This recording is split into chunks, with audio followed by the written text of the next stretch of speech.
Incident हुआ अर्चना गौतम जी के साथ, जी अभी you are also from the same industry and उनको जिस तरह से मैन हैंडल किया गया, जी। आपकी क्या प्रतिक्रिया है उससे? देखिए ये बहुत दुखद न्यूज़ है जो मैं कह रही हूँ, क्योंकि ये दिल्ली में इंसिडेंट हुआ है और जो हमारी पॉलिटिकल पार्टी है जिसने अराउंड 70 इयर्स हम पे राज किया है, तो उनके पार्टी ऑफिस के बाहर ये हादसा हुआ है। और बहुत ही मैं सच बताऊं तो मैं खुद 1 मिनट के लिए, जब मैंने रात में ये वीडियो देखा, तो मुझे 1 मिनट के लिए ये लगा कि ये एक्चुअल मतलब जो इंसिडेंट है जहाँ पे उनके साथ जो दुर्व्यवहार हुआ, उनका दुपट्टे को खींचा गया, उनको पुश किया गया, और स्पेशली जो एक मेरे दिल को बहुत अंदर से जो घात पहुंचा वो देख के कि जब उनके पिताजी को मैंने रोड पे देखा, जैसे उनको पुश किया गया, उनको मारा गया। और ये भी आप देखिए कि दिल्ली में जहाँ से पूरा हमारा देश चलता है, जिसको हम राजधानी बोलते हैं, अगर एक महिला जो नोन फेस है हमारी इंडस्ट्री की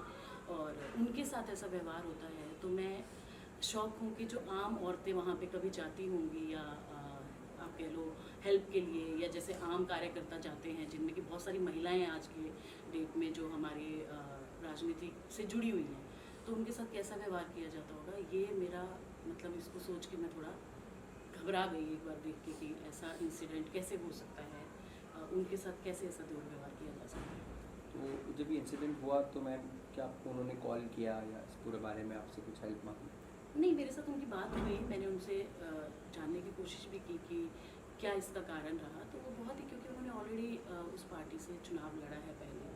और उसके बाद वो इंडस्ट्री में आए हैं, बट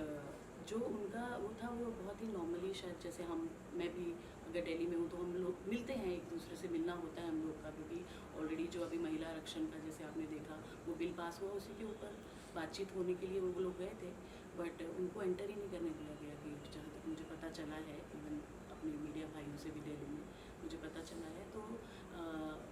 बट जो है कि उनको घबराई हुई तो थी ऑब्वियसली, क्योंकि ऐसा कोई एक्सपेक्ट नहीं करता है जब आप एक ऐसी इतनी बड़ी जगह पे जाते हैं जहाँ पे सबको वेलकम है, कोई वहाँ अपॉइंटमेंट नहीं लिया जाता। जहाँ तक मैं भी खुद एक ऐसे बैकग्राउंड से आती हूँ, पॉलिटिकल बैकग्राउंड से, तो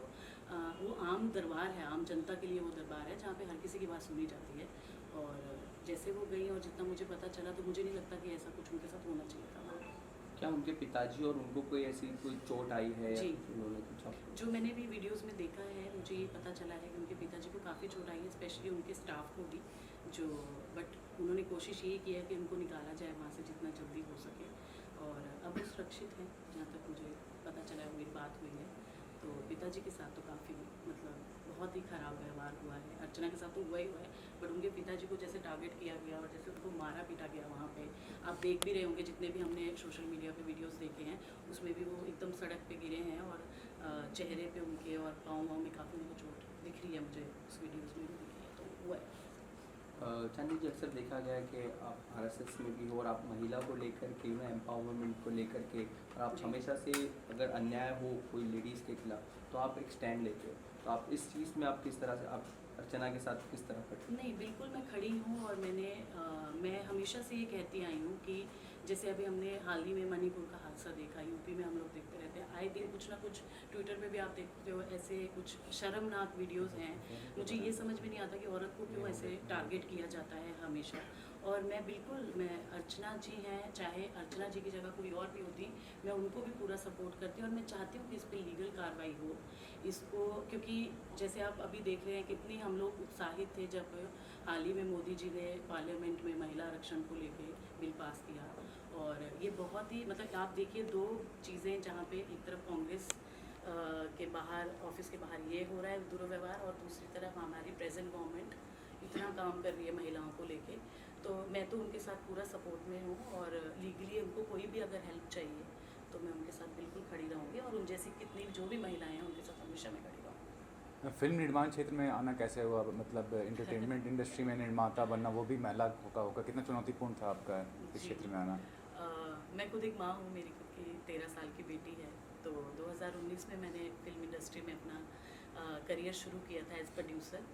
और मेरा पहला शो रक्तांचल था, तो वो बहुत ही अच्छा उसको कामयाबी मिली। बट ये ज़रूरी है कि बताना भी कि जो स्ट्रगल का टाइम रहा, क्योंकि पहली जो हमने फिल्म की थी वो 2010 में की थी, मिले ना मिले हम कंगना जी के साथ, और उसके बाद का जो समय रहा, ऑब्वियसली जो एक माँ का कर्तव्य होता है पहले उसको मैंने पूरा किया। जब मेरी बेटी एकदम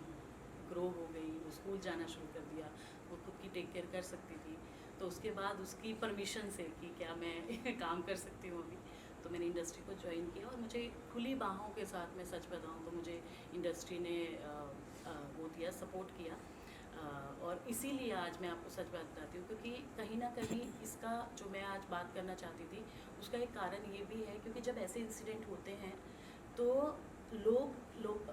महिलाओं को इंडस्ट्री में भेजने से, स्पेशली गर्ल्स को जो अपना करियर शायद यहाँ ढूंढती हैं, उनको भेजने से लोग डरते हैं। बट एक ये मैसेज भी जाता है कि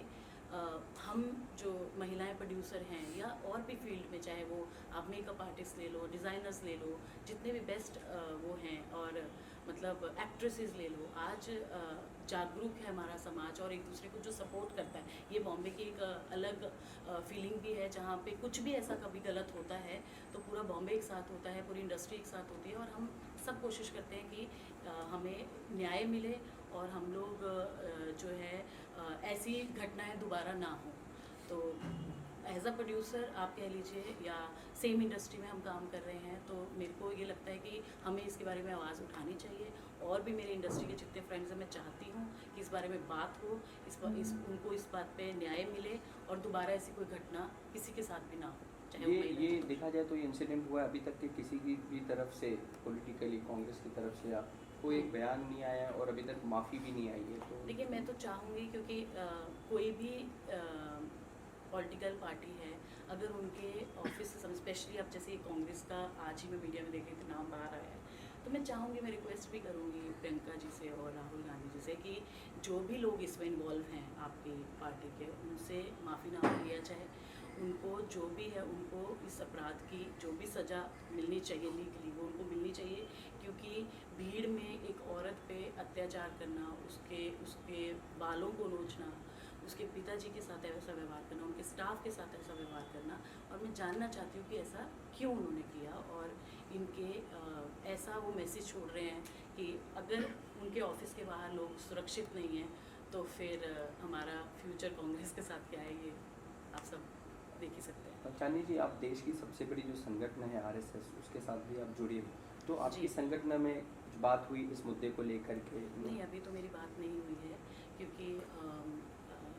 मैं खुद ही, मतलब आप सोचिए कि मैं एक ऐसा सोर्स हूँ, मैं उनका जो आरएसएस का जो विश्व मांगल्य संगठन है, उसके मैं फिल्म उद्योग की हेड हूँ। मैं उनकी तरफ से फिल्म उद्योग में जब भी कोई ऐसी बातचीत होती है, हम लोगों को जोड़ते हैं मातृत्व के लिए, उसके बारे में बात करने के लिए कि जो हमारी रूट्स हैं स्पेशली वो कितनी स्ट्रॉन्ग होनी चाहिए। देखिए, उनका कारण ही ये है, विश्व मांगल्य संगठन का, ये संगठन बनाने का आरएसएस का, कि जो हमारी मदर्स हैं, जो आज की जो महिलाएं हैं, चाहे वो गर्ल हैं, जो आज के 50 साल बाद जो हमारा समाज है, हमारे जो बेटियां हैं, हमारे जो बेटे हैं, उनको ऐसा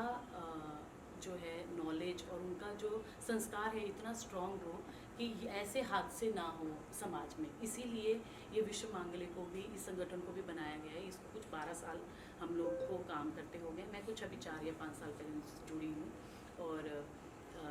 मैं यही चाहती हूँ। इसीलिए मैं आज जब मैंने ये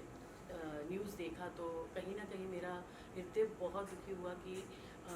हम जो काम कर रहे हैं एज अ विश्व मांगल्य सभा के, चाहे आप कह लो हम सब एक ही लेवल पे वहाँ पे, वहाँ कोई प्रोड्यूसर कोई एक्टर नहीं है, सबको एक लेवल पे वहाँ पे जोड़ा जाता है। तो ये बहुत